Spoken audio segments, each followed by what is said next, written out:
Rusty chains on a dirty floor. These are the bonds that held 3 Cleveland women against their will in a house of horrors for more than a decade. More devices to make them stay. For the first time, we're seeing pictures of the makeshift alarm system Ariel Castro put on the door so they couldn't leave. Castro was face to face with one of his victims, Michelle Knight, today for the first time since she escaped from his home. Family members were there on behalf of the other victims, Gina DeJesus and Amanda Berry. A judge made sure the convicted kidnapper and rapist will never see freedom again. The judge sentenced Castro to life in prison, plus 1,000 years without parole. The nearly 5-hour hearing revealed horrific details of how he abused the 3 young women. They were chained and forced to use a dirty toilet, the only one in the home. Castro even kept a .357 Magnum handgun, which he used to play Russian roulette with the women.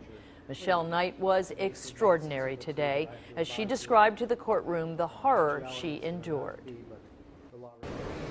Gina was my teammate. She never let me fall, I never let her fall. She nursed me back to health when I was dying from his abuse. Ariel Castro, I remember all the times that you came home talking about what everybody else did wrong and act like you wasn't doing the same thing. You said at least I didn't kill you. You took 11 years of my life away, and I have got it back. I spent 11 years in hell. Now your hell is just beginning. A statement full of emotion from Michelle Knight. Then it was her captor's turn to speak. Ariel Castro trying to defend himself to the judge. What do you want to say? You pled guilty to it. I know, that's because I pleaded guilty. Because there was never any evidence. And there was no evidence and never any evidence of that. But I didn't want to put these women through any more psychological. So that's why they're guilty to it. But there was never no evidence of me murderizing a fetus. That never happened. Mr. Castro, you talked with your attorneys and you made a decision to plead to count 1 yes, as indicted, correct? I just want to clear the record. I never killed anyone, and I am not a murderer. Despite his guilty plea to kidnapping and rape charges, Castro claimed there was harmony in that home, that most of the sex was consensual. Even suggested the video of Amanda Berry attending a concert last weekend proves the women were not tortured. A psychiatrist who examined them as part of the sentencing documents process says the women are victims of Stockholm Syndrome. Dr. Frank Oakberg says the women had no choice but to bond with Castro in order to survive.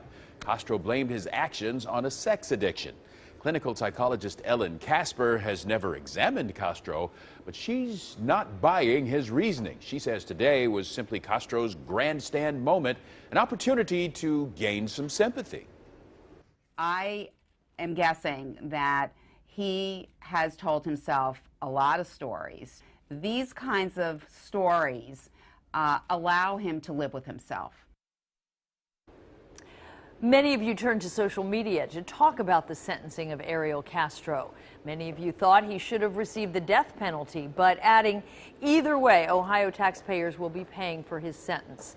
Others thought Castro might show a little sympathy, perhaps with a heartfelt apology to his victims. We want to know what you think about this. Just head to the WCPO Facebook page and join the conversation. We have much more for you on WCPO.com about today's developments. You can see the sentencing documents that detail the horrific conditions in Castro's house and what the women were subjected to. All the photographs submitted today as evidence. Breaking news.